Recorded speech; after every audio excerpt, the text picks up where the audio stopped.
Why are people leaving organizations? That's a good question, and maybe during the week you saw the hashtag The Great Resignation trending on Twitter and numerous other social media platforms.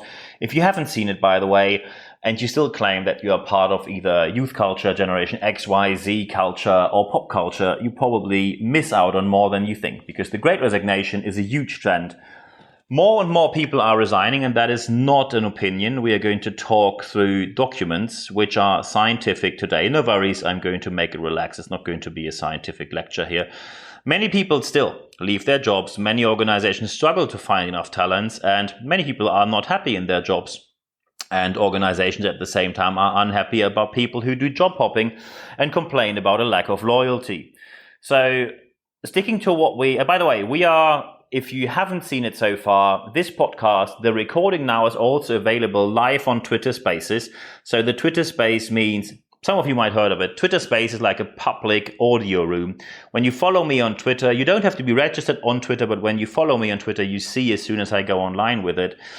All the recordings now will be publicly available. You can interact with me, which some people already did today when I recorded this. So, and of course, I will announce on social media every single time I go online. However, you then have to be online as well. So probably it pays off when you just set an alarm, follow me on Twitter so you can see when the recording is available. Twitter Spaces now available publicly so you can interact during the recording, or better to say, between the recordings of the German and the English podcast. And now we focus straight on what happened so far. By the way, yesterday, Doug Stevenson, a legend in the industry, I interviewed him on business storytelling. It's now publicly available, so feel free to listen to that podcast, because storytelling skills are incredibly important when it comes to running your organization properly.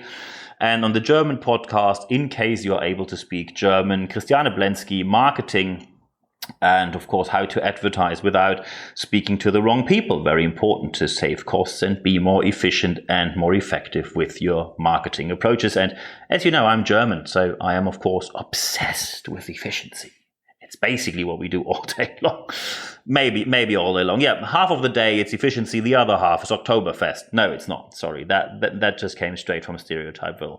Now we're talking straight about what is the Great Resignation. And I'm referring here to the Harvard Gazette. It's an article which was published on October the 20th, 2021, so just a couple of days ago. If you're looking for the article and the full interview, it can be found in Business and Economy of the Harvard Gazette. And you can find the article when you only Google for "I quit, is all the rage, blip or sea change." That is the title of the article. And it's an interview with the economist Lawrence Kutz, who looks at the Great Resignation and where it might lead. Impressive insights, an amazing interview that any employer and any employee as well should read to see what's happening right now. Because people hate bad leadership. That's basically what people see.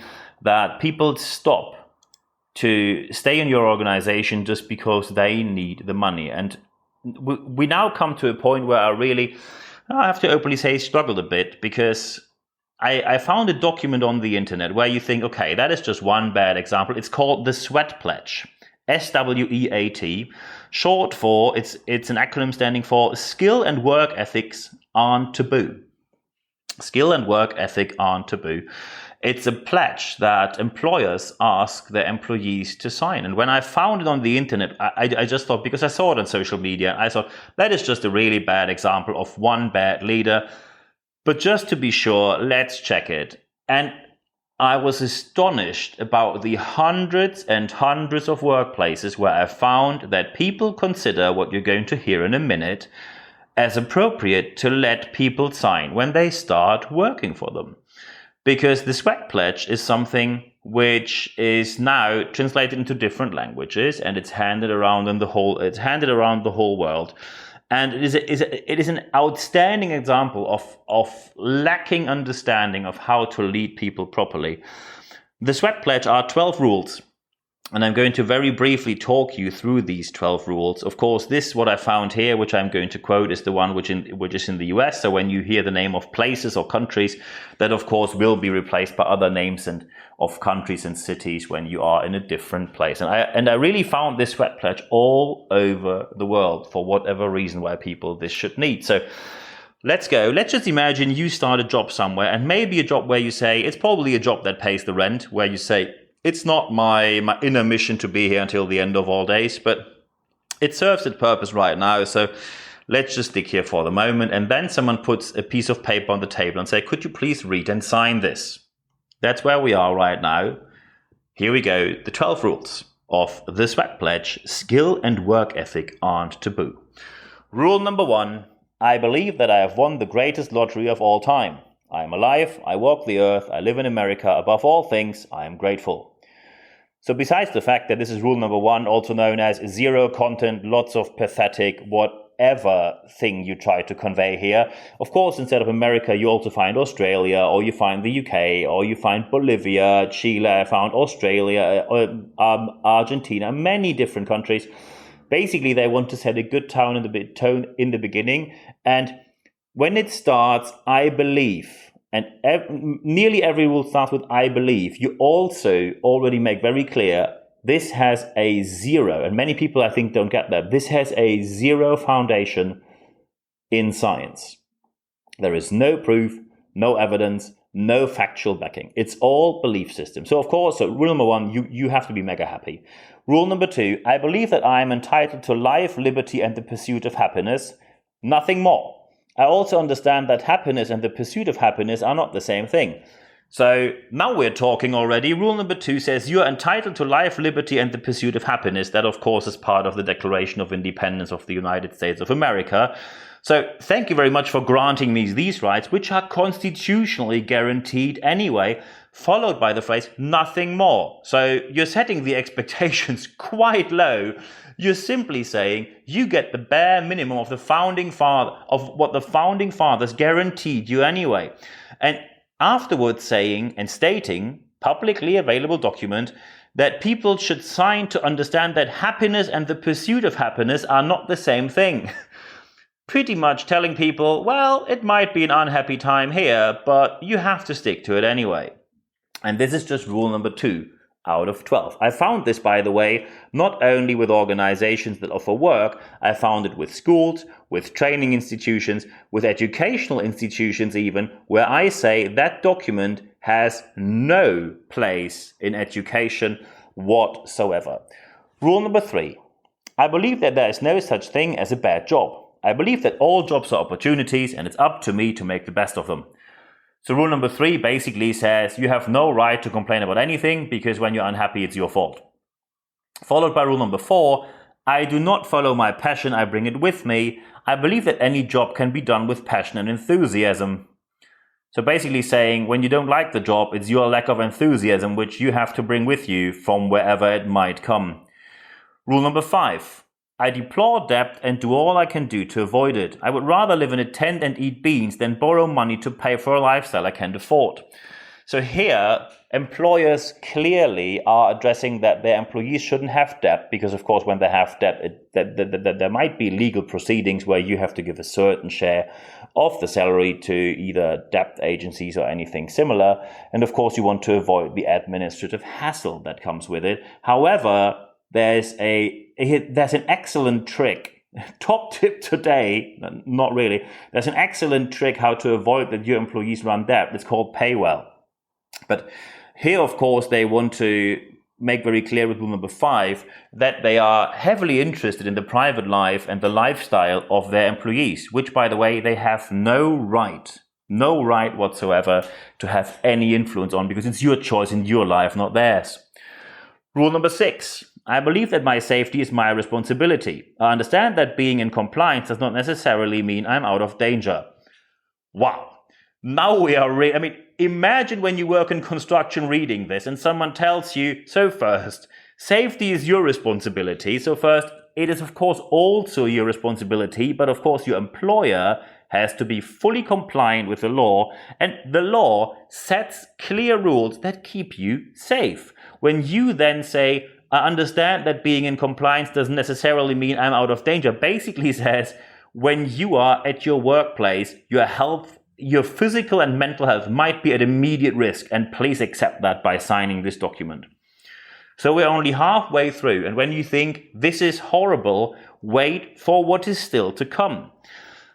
Rule number 7. I believe the best way to distinguish myself at work is to show up early, stay late, and cheerfully volunteer for every crappy task there is. Sorry for the wording here. This is what the document says. I have to read it out because quotes have to be exactly as it says. And it says, crappy task there is. So people expect you without mentioning any pay to it. So you show up very early, stay very late, and you will be cheerfully volunteering for any task. So basically, that is a modern version of happily sign up for voluntary slavery. Rule number 8. I believe the most annoying sounds in the world are whining and complaining. I will never make them. If I'm unhappy in my work, I will either find a new job or find a way to be happy. So that rule is a pile of contradictions that I could work through within a week, but we only take the most important ones. So first again, I believe system, not factual. The most annoying sounds in the world are whining and complaining. Well, quite frankly, many people who complained about the status quo changed things for the better. Changed society, changed organization, made us move forward, and they are a huge driver for innovation.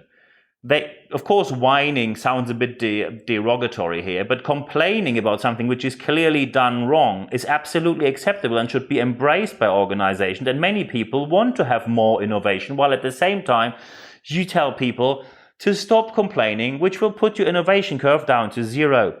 Because people have to sign, as I quote, I will never make these sounds, I will never make them. And then you say, if I'm unhappy in my work, I will either find a new job. That is exactly what's happening right now. The great resignation is caused by people who said, I'm going to move to a different job. And then you are very upset and say, oh, no one really wants to work. Well, they want to work, but you have to pay them well and offer excellent leadership and great circumstances. No one, of course, has an interest to work in a job that is highly demotivating, led by bad leaders, and then also offers a payment, which is actually an insult. So on the one hand, you say people shouldn't complain. On the other hand, you tell them when they are unhappy they should leave immediately, to afterwards complain that people are leaving and you don't find anyone who wants to work with you. Well, at the same time, you offer these documents for people to sign. Do you really see what's happening here? Because if not, the issue might be COVID, the issue might be the end of the pandemic and rules, but most likely the issue is you as a leader. Rule number 9. I believe that my education is my responsibility and absolutely critical to my success. I am resolved to learn as much as I can from whatever source is available to me. I will never stop learning and understand that library cards are free. So first, you say that education is their responsibility. As an employer, it is also your responsibility because job skills have to be provided by the company and organization they work for. They don't need to acquire skills they only need for you. You want them to have these skills, so you train them. Of course, education is critical to someone's success, and no one would say any different. However, to learn from whatever source is available to me is not a wise choice. Try to learn from anything that's available on Facebook, and you probably end up wearing a tinfoil hat. And also, the YouTube University is never a good choice when it comes to proper knowledge, or hardly ever a good choice. And it's very hard for people who were not lucky enough to have proper education in the first place, in most cases due to their social upbringing and where they were born and which place they were born, then it's quite hard to be able to afford that, and especially when you have an employer that doesn't pay well. And when you say, I will never stop learning and understand that library cards are free, first, many library cards are not free anymore. Second, more and more libraries get closed down. And third, many libraries have less and less opening times, and especially these opening times are incompatible to people's working hours, especially when they work a lot, 8, 10, 12 hours a day. You leave your work, in most cases the library is closed. And due to the lack of opening hours they have, you even can't borrow or lend any books from there because you can't bring them back because they're closed, and so you have to pay overdue fines. It is very important that people understand that when you want people to master a certain skill, it's the employer's job to provide the training. When people need the skill for their private lives, they will get it anyway. When people don't enjoy what they do with you, you train them or they won't get the skills. And stop being angry. It's your fault, not their fault. So when you think we're now 3/4 through, when you think it can't get any worse, don't hold your breath, because it will. Rule number 10. I believe that I'm a product of my choices, not my circumstances. I will never blame anyone for my shortcomings or the challenges I face, and I will never accept the credit for something I didn't do. Not accepting credit for something that you didn't do, good, that's fine. Telling someone that you are only a product of your choices and it is irrelevant in which circumstances you were is appalling, is a straightforward lie, and is as far away from facts as the Earth is from the moon, or the sun, or the next universe. Because clearly your circumstances have a massive impact on how you grow up, on which education you get, and which choices and chances in life you have. You cannot say that someone who is born in a millionaire's family has exactly the same choices as someone who was born to a single parent in a deprived area, in a probably jobless or homeless even situation, and they simply have choices to make and they end wherever they end with their choices. That is simply not true.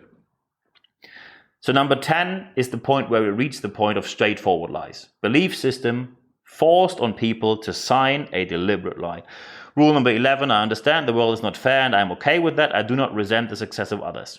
Fair enough not to resent the success of others, good. But saying the world is not fair and I'm okay with that, silence is violence and passivity is complicity. When the world is not fair, you have to change it. And speaking up is not only okay, it is much needed. Telling people the world is not fair and you're okay with that is of course completely unacceptable. And rule number 12, I believe that all people are created equal. I also believe that all people make choices. Some choose to be lazy, some choose to sleep in. I choose to work my butt off. Sorry for the choice of words, but I have to do the quote properly, and that's what the document says. So rule number 12, you believe that all people are created equal. Oh, thank you very much for that. That's generous. And we are not created equal, unfortunately. Depending on where you were born, your chances, you should be equal, but your chances differ massively. And when you say people make choices, yes, they do, but choosing to be lazy, choosing to sleep in, that is just massively oversimplifying. And when you say some people choose to work their butt off, you simply expect people to do unpaid overhours. That's the only focus you have here.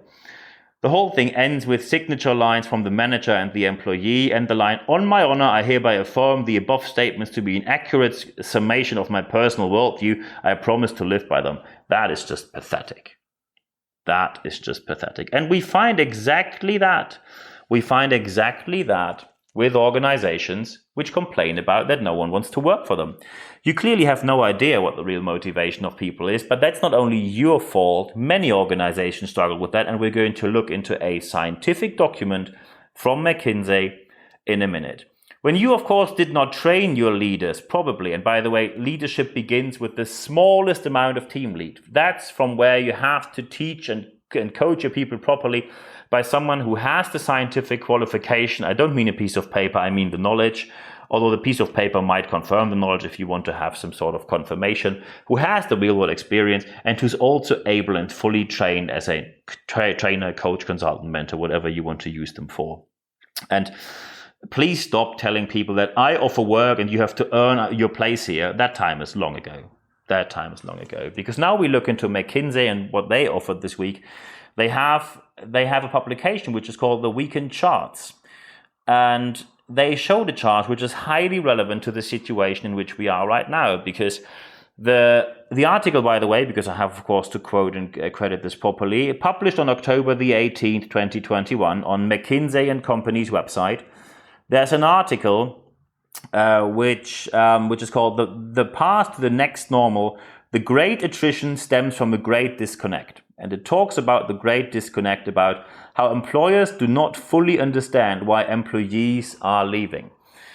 So when you see, and here are the good news. Let's do the good news first. There are certain areas where employers and employees have the same amount of appreciation and say it is important. So for example, work-life balance, feeling engaged by work, not having an unmanageable workload, or the care for family. So it's good that we have certain aspects where both sides say we appreciate that equally. Also, just by pure coincidence, these are all aspects which which affect senior executives as well as operational level people in the same way. So it's not just out of higher motives or being a better person why organizations see there is a certain congruence between senior leadership and the operational level here. However, it's good that we have the congruence. Slightly worrying is what employees and employers both consider as less relevant. So when you see less important, and now we have something where employees and employers agree that it's less important, and you suddenly find something like living in a desirable location, access to technology, ability to work autonomously, doing meaningful work, negative interactions, or safe environment. Maybe it's just me, but I think safe environments, negative interaction, and maybe living in an area which is at least okay is not completely irrelevant. However, that seems to be at the moment not to be in the focus of both groups, employers and employees. And now we have to see where is the great disconnect. When you look at the employers' views, what do they try to focus on? And then they have certain aspects which they consider somewhat important or most important. So, for example, development opportunities, the ability to work remotely, then compensation, of course, health, preventing that other people get attracted by another company or looking for a better job. And that actually is not in the focus, according to the McKinsey study, when you look at the employees' views, because the employees' views say what they truly want is to be valued by the organization, valued by the managers, have a sense of belonging, having caring and trusting teammates, a potential for advancement, and flexible work schedules. Flexible work schedules and work from home might have a certain connection here. But you see that, again, organizations focus on something which is a very different point of view. And I can understand what's happening here when you say, oh, as an employer, we want to focus on inadequate compensation, translated as we just want to close this problem by paying more money. And that's just not what people are focusing the most anymore. You simply have to close the gap from the great disconnect. And the great disconnect, of course, can be closed. You can have either training sessions, coaching sessions, consulting, mentoring projects. Of course, during your events, you can hire professional speakers who give the right impulses and insights.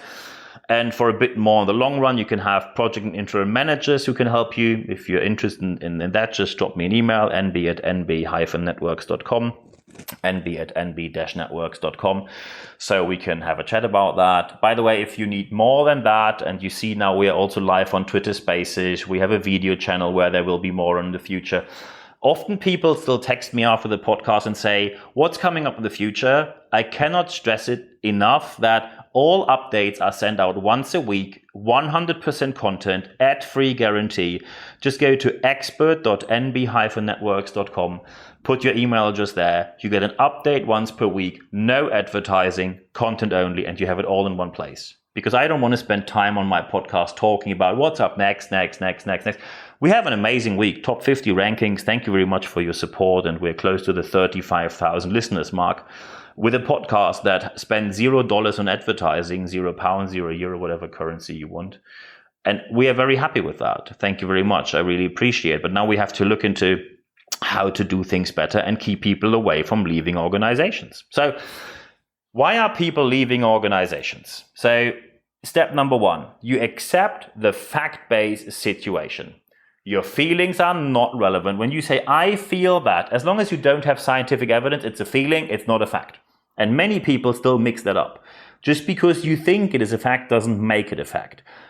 Step number two, you really have to look deeply into how to deal with different generations. Generation X, Generation Y, the Millennials, Generation Z, and the Alpha generation coming, which will enter the working world somewhere in between the next 5 to 10 years. Sounds like a couple of years in advance, I'm going to warn you, but we see that we are not dealing well with the situation right now. So we have to do more now, and you see that we have to be prepared better.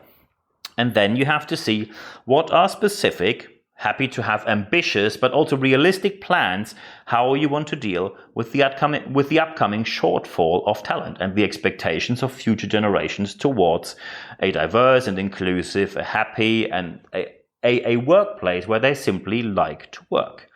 Part of that is that you offer constant training, career path, and of course you have to look at the consequences of what's happening. That whole generations were told, oh, you are so special, and let's face it, we were part of that. The whole hype about this is a special uni and this university is even more special than the other, and there is this great label of university and that great label of a training institute. When you tell people they are so special, you shouldn't be surprised that they behave in a very special way afterwards. University marketing, unfortunately, often doesn't align with university substance of knowledge. Some universities are, of course, great, and we have university rankings that look into that, but many of them are marketing only, known in a certain region only due to either their founder or their donors, and they do not deliver any substance. So when you just promote people as being special and they don't have the skills, often it's our own fault because we like university and knowledge marketing just a tiny bit too much. And of course, when you ask for a lot and you want highly skilled people, if you ask for a lot, you're going to pay a lot. And often when people complain about other people's job hopping, here is a fact, not a feeling, but a fact. Job hopping pays off. And in average, with every job hopping, you make 2% more, in average, that's the average, 2% more than the average market development. So hopping jobs really pays off. And I just give you an example. Let's say you start with 40,000. Let's just take this number. And then you can either say you do job hopping or not. 10 stations later, either within the organization or somewhere else, or jumping between different organizations. When you don't do job hopping, after about 10 stations, you are somewhere in around the 50,000 mark. When you did job hopping, you are about 65,000. That already is quite a significant difference, because around the 70,000 mark is where the study of happiness suggests that money becomes less relevant, because you can pursue happiness in your organization and your life and your country without having to worry about money. The importance of money goes down as soon as you have a certain amount of it that you can live your life freely and without worries. So after 10 stations of job hopping, other people are nearly there, while people who do not do job hopping are still quite far away from it. Looking at the whole lifetime, at the end of that lifetime, people who did not do job hopping are often somewhere around the 70,000 mark. And the 70,000 mark is just the mark which you need to meet to be happy with your salary. And that is speaking today. This number, of course, will rise in the future. When you did job hopping, you hover around somewhere around the 105,000 mark, which is significantly more per year. And then you can look at real estate. What could you do with the money? What could you have purchased with the money? What about a pension fund, etc., etc., etc.? And suddenly you probably will understand why people do job hopping, because it pays off. Another important aspect of what we have to look into is, please stop telling people that back in the days everything was better. So first, back in the days nothing was better. When you look into the facts, it was only better when you were part of the privileged group, and that means male, straight, white, cisgender, normally married with children, in some regions or countries even connected to your belief system or religion. But it only was better for the privileged group because there was less competition and your career was way easier and you could do whatever you want. And even the worst of misbehavior was not followed up. Nothing is better with that. In many countries until the 1960s, women weren't allowed to work without the permit or the permission of their husband. In many countries until the 1970s, women weren't allowed to have a bank account in their own name. Where exactly is that better? And by the way, when you say back in the days it was better, it tells a lot about your attitude. And we can also derive where the issue in your organization is when it comes to leadership. Probably exactly that attitude. So back in the days, no, it was not better. It is important that you acknowledge when people do something right and they achieve something, but please do not transfer your former times to today's circumstances. When you say, back in the days, I had to work 14 hours to make ends meet, hats off to that and work through these times, incredibly hard times, and really hats off as many hats as I possibly could have. However, it's not relevant to today's situation. We cannot have the attitude and say, I had to walk through really bad times, so you have to do as well. Or people who say you have to be broken to be rebuilt better. No, absolutely not. So please stop transferring your former your former life to today's circumstances. What you need to do is you have to create an excellent work environment due to, of course, winning talent, retaining talent, keeping talent, developing talent. You have to implement sustainable leadership. I have a couple of publications about that, because the main result of today's podcast is simply one line. People do not leave organizations. People leave people. People do not want to work for a certain organization, in most cases due to the behavior of their boss. So if you're listening to this now and you had people quitting on you, probably in very rare cases, they just had a better opportunity and you left in good terms. Some leaders are able to do that, and I'm very happy if you're one of them listening right now. In many cases, people left you because the problem was not COVID, the problem was not the pandemic, the problem was you. I know that's a hard pill to swallow, but we have to look into reality. And that's, by the way, again, when you are able to speak German, listen to the yesterday's podcast with Christiane Blensky, the marketing podcast I have. And of course, and that's also very important, when you want to convince people of staying with you and you need to present to them what your idea is, being able to master storytelling in business is very important. Yesterday's podcast with Doug Stevenson, please listen to it. It will help you tremendously. And it is very hard to accept that the world became so complex that simply another book which says 7 habits of 7 steps to 8 steps towards, these books did not help, because otherwise we now already had come to the conclusion that reading this book solves all your problems. Maybe you like the book, but there is, because some people might now know which books I refer to. It's always X steps to Y, and always often a pile of unscientific nonsense or oversimplified scientific studies where they only take the aspects out of them which serves their personal mission, and then sell their events, their books, their products, their coachings. They're always next level self-help nonsense, whatever product they want to place on you or put on you. It is very hard to acknowledge that the world became so complex that easy solutions do not solve complex problems. However, is it really surprising? Is it really surprising that a complex problem needs a complex solution to be a proper fit to the problem you have? Not really, is it? So I think we should step away from the emotions and step towards the factual evidence. Of course, emotions are important when it comes to convincing people, but you also have to create factual evidence for a great work environment. And of course, when you now say, I still have a couple of questions, just drop me an email, nb@nb-networks.com, nb@nb-networks.com. Very important, and I really appreciate that during the last weeks we had a lot of discussions, and even with people where I had very little agreement with. Sometimes we could move towards each other, sometimes we couldn't. Even with these people, we had very respectful discussions, which I highly appreciate, because this podcast started 2 years ago. It's growing organically. There is no advertising. I only post it on social media. We are close to the 35,000 listeners mark, which you will see it on social media. We most likely will cross that line at the end of this week, which is beyond anything I could imagine. When I said I wanted to reach out to 10,000 people in the first year, anyone considered me crazy.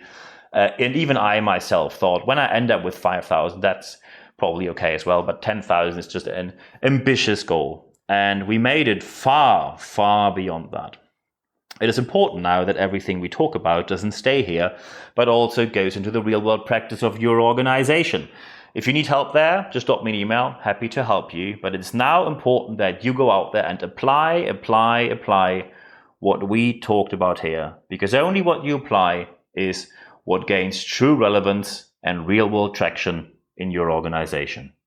So at the end of this podcast, there's only one thing from me left to say. Thank you very much for your time.